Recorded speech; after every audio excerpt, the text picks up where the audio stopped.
Hello, welcome to this week's episode of the Christel Crawford Show. I'm Christel Crawford, I think. I'm pretty sure. We'll find out. We don't know what that means yet. So I am fresh off of a 5-day Certified Facilitators class in beautiful Noosa, Australia. And if you track my shows at all, I did last week's show from there. And this week I'm back in Georgia, and I'm so just grateful to be home. Hi Sabrina, hi Oya, hi Bobby John. I titled this show something none of us can remember, and so I just retitled it. Because the topic that I'm looking at today is family, but more relationships. Like, how do you have ease with just anybody? I've had just a number of really fun scenarios crop up in the last few weeks and conversations that I've gotten into with people. And I've also been really, really hooked on and watching this series on Netflix called When Calls the Heart. And so this topic of relationships it's kind of always up in my world. I don't know about you, but I'm surrounded by people. So I always get to look at this. Hey, Yvonne. So I want to invite you to ask me any questions that you have about anything having to do with relationships, family, your partner, your siblings, your dog. Probably your dog's easy. But any questions that you have, just go ahead and put them in the comments and I will definitely talk about them. But where this conversation came out of for me was a couple of scenarios where I had to really navigate what I was choosing in the scenario instead of reacting, which is, I don't know about you, but I have a history of reacting in situations where people are coming at me with judgment or projection or expectation. The tendency of all of us is to, instead of putting our barriers down and just asking, hey, what is this? What can I do with it? Can I change it? And if so, how? We go into the reaction and the defense of ourselves, right? Hi, Jamie. And so I've been really looking at this whole thing. I'm like, there's all of these different elements that make relationships difficult and unmanageable in this reality. And a lot of them, I'm doing a class on this in this next weekend. So if this is a topic for you and you'd like some more freedom, I'm inviting you to that class. But what I was looking at was we get this soup of Pez Juniors, Distractor implants, hopes and dreams, wishes, fantasies about how things should be, how we wish they would be, movies that we've seen about how Christmas should go, et cetera, et cetera. And then we bring all of that into our real life, and none of it actually works the way that we think it should. And that's because that reality of thoughts and feelings and emotions and sex and no sex doesn't actually work. It's actually intended to distract you from the choices you have available. And one of the major distractor implants, and thank you, Oya, I see that, is love. One of the major distractor implants is love. Love, sex, jealousy, and peace is a 4-little-part triumvirate of 24 other distractor implants that puts your attention on something you cannot handle. So I had a scenario crop up this week where somebody messaged me and said, hey, listen, I haven't approached you with this. I haven't known how to approach you with this, but there's something that you said that really stuck me. And I was like, okay, cool. And so she ended up telling me that I had said this thing that hit her the wrong way because she had already decided that you don't do that behind other people's backs. She decided what I said, what I meant by it, what I was actually doing with it, and decided and judged that it was wrong. And this is just one little minuscule thing. But one of the things that it got me looking at was not the awareness of kindness or the being of kindness, but the judgment of kindness and the judgment of love. And when you have a judgment, you have to compare and reference things against it. So if you have a judgment of hey Cora, hey Karen, Laura, Natalie, your names all blended into one name. Hi. When you have a judgment, you have to base every other thought you have against that judgment. So if you have a judgment of what love is, or if people love you, then they will be being a certain way with you, and then they aren't that way, you have to judge. If you have a judgment of kindness, you have you have to judge to keep that judgment in place. That's actually how that works. If you have a judgment of love, you have a judgment of kindness, you have to judge to keep that judgment in place. So if you have a judgment of kindness means that this and this and this happens and this and this and this doesn't. And so when this and this happens, that means that person is not kind. You can't have your awareness. You don't have actual choice. You are in this reality. You're in the judgment of this reality. If you guys want to see a postcard version of this reality when it comes to relationships, go watch the Netflix series When Calls the Heart. That is postcard for distractor implants in motion. And the thing is that distractor implants are made to look really romantic. Like, I can't get my eyes off this show. There's 4 seasons of this show. It's really romantic. And watching it has given me such awareness of how I was raised to function as a person. I was raised with all these things. You know, they're having kindness week, right? Kindness week at this school is when the kids do nice things for each other. And at one part of the episode, there was 2 kids, and if you were really kind, you got a bigger part in the play, but if you were only sort of kind, you got a smaller part in the play. And it shows this conversation between these 2 kids that are like, well, I didn't get a bigger part in the play. Maybe what I did wasn't as great as what you did. I'm like, where the fuck did this system come from? It has nothing to do with what's actually true or where you're actually functioning from. You can be functioning from the judgment of kindness just as easily as you can be functioning from a being of kindness and do the same thing, but the energy will be completely different. When you're being kind, the ultimate kindness is no point of view. The ultimate unkindness is judgment. And what we do is we like mask for ourselves where we're functioning from, so we can't even see it. But here's how you know where you're functioning from. If you're not functioning from interesting point of view, if you're having any difficulty in your life, there's some good clues. If you're having any difficulty in any of your relationships or any other place in your life, you're functioning from something that's not true. You're functioning from a lie. Love is a lie.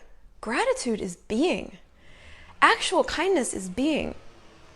But what's showing up in your life? Where are you functioning from? What's creating the difficulties? So you guys, a few of you actually put something in the chat here. So let me look at these scenarios and see how we can go with this conversation. So Oya, although I don't know if I can see, it has see more, but when I click on see more, I can't actually see more. So I can only see about 2 lines of your comments, you guys. So Oya said, I wonder how I could handle people who are interfering your space. I have hard times to manage these. Okay. So what you guys put in the comments here are some of the various scenarios that we deal with when it comes to people, right? There's infinite scenarios when it comes to people. And so I kept taking individual scenarios like, well, this person and that person and this and that and this, and trying to handle that individual scenario. And I will give you some tools for individual scenarios. But the thing that you want to start to look at, if you would like relationships to be easier as a whole, you want to start to look at where you're functioning from with all of it. If you're functioning from projections and expectations, you're going to create in your life more projections and expectations. If you're functioning from distractor implant of love and the distractor implant of sex and the distractor, that's where you're going to create from. So more of that's going to show up in your life. Again, you'll know if you're having difficulty. You can only have difficulty if you're functioning from something that isn't true. So I wonder how I could handle people who are interfering in my space. Well, the thing that I ask myself is like, as an infinite being, if I'm being an infinite being, infinite space, all the way out, can anybody actually interfere in my space? No, I'm space. So am I actually being an infinite being, or am I being a finite being? And what would change if I simply expanded all the way out as far as I could go? And the way you do that is you just tap into the space beyond your body and you expand it and keep going until you can find an edge. If you can't find an edge, then just keep going. That's the space of you. Can an infinite being actually ever be interfered with? No. So what is it that I'm projecting and expecting people to do that they're not doing, that I'm then using to separate, judge, and reject them and me and everything that is right, wrong, good, bad, pod, poc, all night, shorts, boys, and beyonds? How can I have my barriers down with my noisy neighbor after asking them twice nicely to keep their... I can't see more, you guys. How can I have my barriers down with noisy neighbors? Well, do you have any projections and expectations of what your neighbors should be? Number one. If you do, POC and pod those. And if you don't know what POC and pod is, go to theclearingstatement.com. POC and pod your projections and expectations. And also, you did say you asked them nicely. Is nice what's required? So how many of you guys are trying to be nice with your family? How many of you guys are trying to be nice with your spouse? How many of you guys are trying to be nice with other people? That sounds like the thing you should do. If you go watch the Netflix series, When Calls the Heart, you're going to see nice. Guess what they're doing behind their teeth, energetically? Judging the shit out of each other. Nice is a judgment. Actual kindness and presence is being. So, when nice isn't creating what you'd like to have, what energy would you have to have what you'd like to have? Somebody somewhere told us we had to be nice to get what we want. That's a conclusion. That's not actually a question. It's not a choice. It's something we box ourselves into because we've decided we have to be this nice person. You're not nice. You're an infinite being.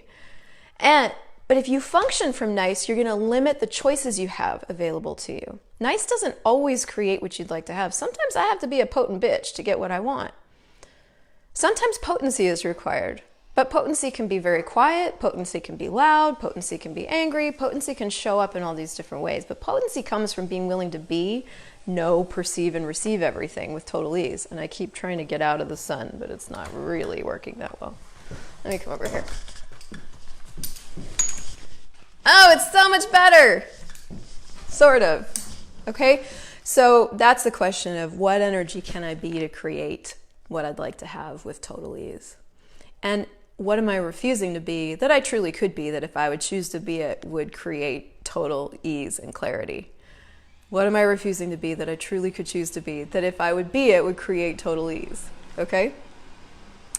When the guy wants space and says he needs time to get his head straight, you've given them a chance. I can't read the rest of that, Sabrina. I need 2 lines. What's your question in 2 lines? Who else has a question for me? Okay, cool. So this entire relationship conversation and heading into the holidays where a lot of us are either choosing to go do our own thing or we're choosing to go be around more people than we would normally choose to be around. What I'm asking myself is, what would I like to choose to be? What would I like to choose to be with this? Now, it's every situation you have to be willing to be present. If you're not willing to be present, and this is a practice, presence is a practice. It's a practice of choosing. Hi, Camilla. Hi, Julia. Then you can't be aware of what's going on. One of the things that I became aware of really early with my family was we like to do a lot of feelings and a lot of judgment. Now, I had a really, really good conversation with a lady that struggles a lot right now with feelings. And feelings is a huge conversation, and it's an inflammatory conversation, because I remember when I was dating a couple of years ago, I actually started dating a few guys that were really into feelings. In fact, feelings was now the right way to be. Gone from no feelings to feelings, but feelings and no feelings are the flip side of the same coin, and anybody who's doing feelings or no feelings is doing control. Anybody who's doing feelings or no feelings is just doing control. Feelings aren't real either. They're just a creation. But when you've been functioning from thoughts and feelings and emotions and sex and no sex, which are the elements of this reality forever, it doesn't feel that way. And so you buy the feeling as real. And so what happens when we get around all these people is we go to feelings. We don't even know we're choosing it. We're unconsciously choosing feelings. It feels like an automatic reaction. It feels like this person's being mean. But what we're doing is something has occurred outside of us. We aren't willing to be aware of what's occurred, and we're choosing something that's trying to get control of the situation again. Hurt is one of the best ways to get control. And so this is the way my family functioned. We functioned on feelings, And so the thing about feelings is you can't handle them. But there was an attempt to handle them. And in my family, that went feel your feelings. First of all, don't shut them down. They're valuable. Feel them. Tell the truth, which is arbitrary. The truth is always from your point of view. Ask for your needs to be met. Needs are an invention. And I think the last part was can you do this? Right? So basically, tell the other person what they did to you. Hi. Tell them what they need to do to change what they did to you, and justify it with I need this and I feel this way. It doesn't work. It just doesn't work. And that's what I look at with everything, whether it's business or relationships or family or whatever. It just doesn't work. It's all based on judgment and it's all based on control. So when you're looking at creating a reality beyond this reality, not all of you are looking at that. But if you did, would your relationships show up different? What is a beyond this reality choice here was one of the questions I started asking myself in one of my most recent relationships. Like, what's a beyond this reality choice here? I'd looked at this reality choices. This reality choices were sharing and communicating as if that was going to create anything. And every once in a while, there needs to be a conversation with information exchanged, right? And in that conversation starts this communion of energies, and that's really, really cool. But when there's a conversation that goes like, I need to tell you my truth, and will you explain yourself? There's no barriers down. There's no actual receiving. There's nothing that can actually occur there because there's no question and no curiosity and no letting somebody else into your world. So in your relationships, are you actually letting people in? Are you putting up walls, or are you putting up walls everywhere? Have you decided somewhere that just receiving everybody exactly as they are is wrong somehow, is going to damage you somehow, is going to jeopardize your safety? What have you decided about barriers down? What have you decided about just receiving everyone? At the end of the day, everybody's functioning from wherever they're functioning from. Like my family functions from where they function from. We create completely and totally different lives. We are on completely and totally different paths. And that can either mean that I don't hang out with them or become a reason to separate from them, or it can just be interesting. And so what would you like to create with the people in your life? Do you want to keep engaging in this dance of the impossible? The dance of thoughts and feelings and emotions and sex and no sex is the dance of the impossible. It can go nowhere. It can create a really, really great series on Netflix. It'll create great novels. It'll create great fodder for songs and movies and things that you can cry to. It won't create a life that works.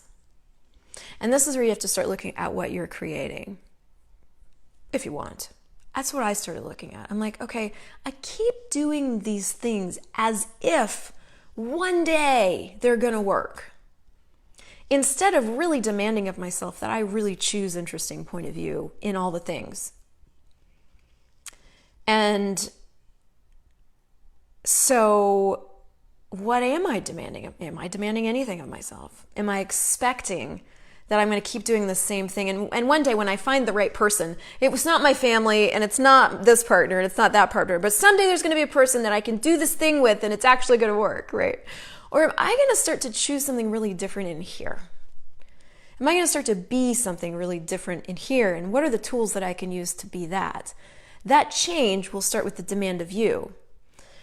What does actually allow relationships to work, whether they've got drug issues or they've got eating issues or they've got whatever issues they've got? People have all kinds of shit that they choose. You know, I've got all kinds of friends and family that choose all kinds of things, right? So who cares? Okay, so they're choosing drugs, they're choosing insanity, they're choosing judgment, they're choosing what they're choosing, whatever, right? What am I choosing? Why is it my job to handle their insanity? What am I choosing to be? Am I choosing to get engaged with their insanity so that I can be insane too? Well, that's interesting. It's entertaining. It makes for a good reality show. Is it working for me? Is it creating the peace and the ease that I say that I want? Is it creating more money in my life? Is it creating more? Or, is it just keeping me busy? I'm in the dance of the impossible here, right? Like in the hopes and dreams and prayers that someday this insanity will work.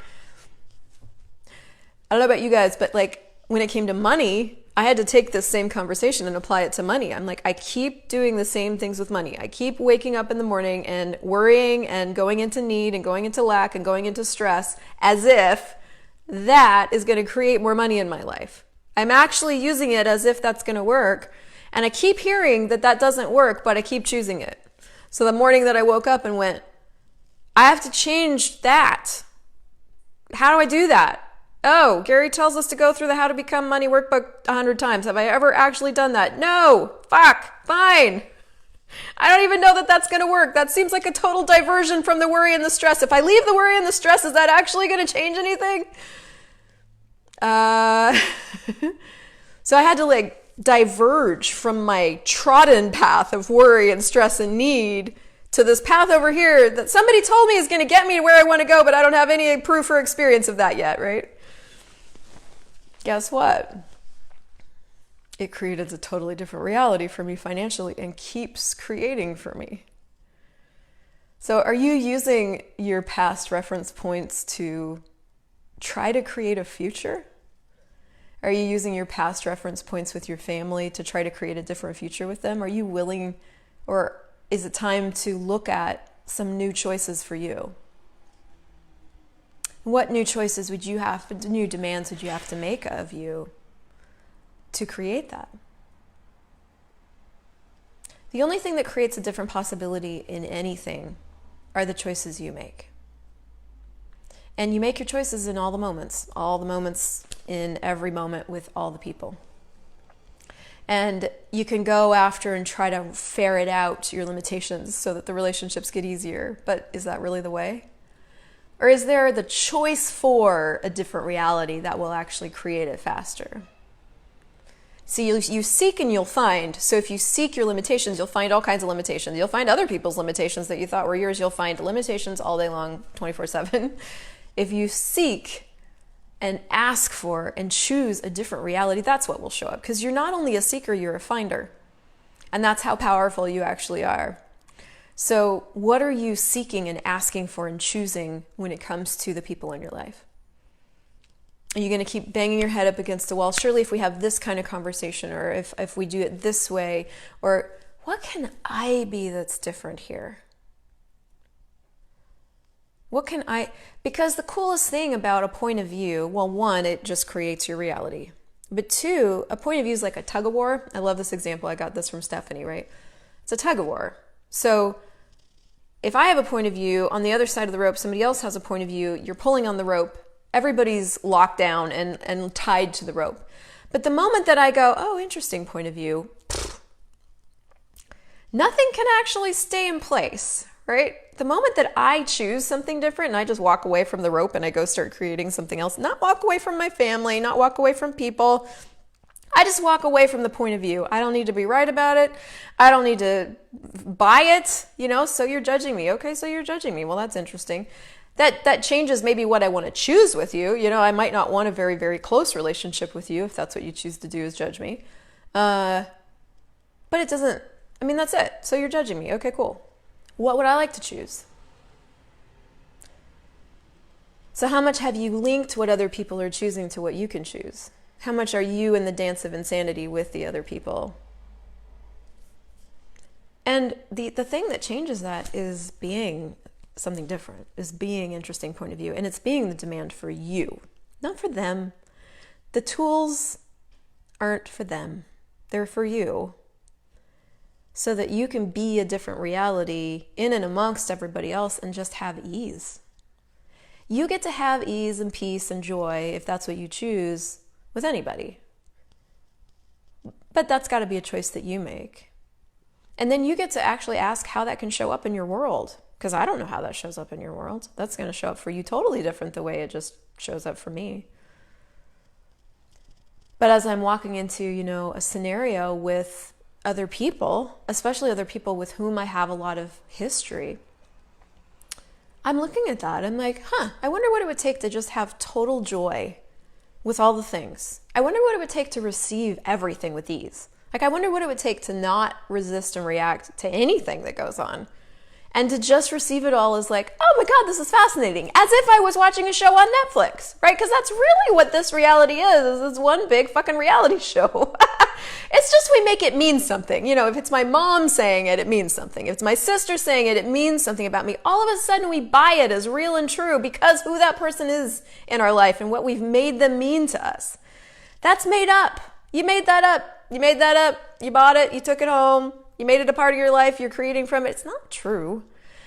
It's just you made it real, and that's what we do. We make fucking people mean something. And do we care about them? Of course. I care about so many people. I care about all the people. I care about consciousness. I care about creation. I care. That's who I am. What are you? That has nothing to do with what anybody means to you. I care, and if you want to be in my world, you can be. You're included in that. If you want to judge and separate and reject, you can do that too. I will still be here, right here, being when you get done with that, or you're never done with that, or you use that to do whatever you're going to do with that. I'm here. But that's the choice I'm making. It's not the choice I've always made. It's a new choice. But I started to look at what I wanted to create, what I wanted to be with my family, with the world, with me. Really with me. I realized I kept abandoning me, you know? Every time you project and expect, every time you buy somebody else's judgment about you, you abandon you. You go, oh yeah, you must be right about me. What? That's not a question. That's a conclusion.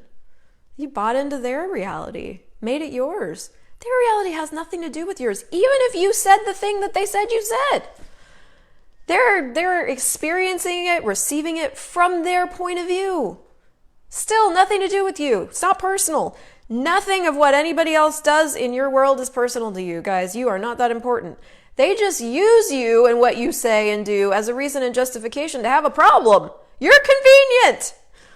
And you're willing to be you, and you're weird. So really convenient. And you make yourself wrong. So super convenient because you already got judgment in your world that they can hook onto. So there you go. Bam. All of a sudden we're in a wrongness party. How does it get better than that? So that's the expose on the topic. Now, the tools are, what would you like to choose that would create something different? Yeah, they project. Who cares? People project. Where have we made people's projections more real than what's true about us? Where do you make people's projections about you more relevant, more real than what's true about you? Are their projections true? Yes or no? No. Okay, fine. I'd buy them for what reason? This is where we go back to the 10 keys to total freedom. The 10 keys to total freedom. The 10 keys to total freedom. Nobody ever reads that book. It is a life-changing book. That's why we don't read it, because we'd have too much ease, joy, and glory. An infinite being would choose to buy their projections as real for what reason? I had to start looking at that. I'm like, well, I had reasons in my head. Like, I mean, I could tell you all my reasons. Well, because, in fact, Stephanie and I were talking last night about a situation where I had bought dynamically what this person had projected. 3 years later, I was still stuck by her projections of me. She'd found energetically the one thing that I judged about myself so dynamically, and still 3 years later, it was still sticking me. And I was using it to squash everything. That's the moment I had to look at. I would choose that for what reason? Am I actually going to let her projection of me stop me from creating? Is that where I want to live? Is it? I mean, and at the moment it was like, well, yeah, I do want to live there. I was like, okay, cool. Well, now we know, at least I can see it now. And that's the coolest thing about awareness. When you see what you're doing, is the gift of awareness is the awareness of a limitation. Then you can choose something else. So now I'm like, oh, okay, well, cool. I am living there. So that serves me. But now that I see it, is that where I want to live? I'm like, no, so she projected this, this, and this. Is it actually true? No. Am I willing to know what's true about me and for me, whether anybody else sees it or not? You guys, nobody can see you. Your family can't see you. I can't see you. You can't you are not validatable. You're not validatable. You're so different. Nobody can actually see you. So what are you waiting for? For somebody to project that you're great so that you can be great? Nobody's going to do that for you. You may if you ask for it. What would it take to ask for people that actually do just acknowledge the greatness of you?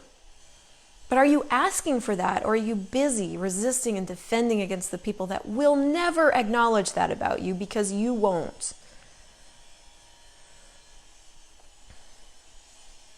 So, I could clearly talk about this for 10 hours, and that's why I'm doing a 3-call series that you're invited to. There will be a link.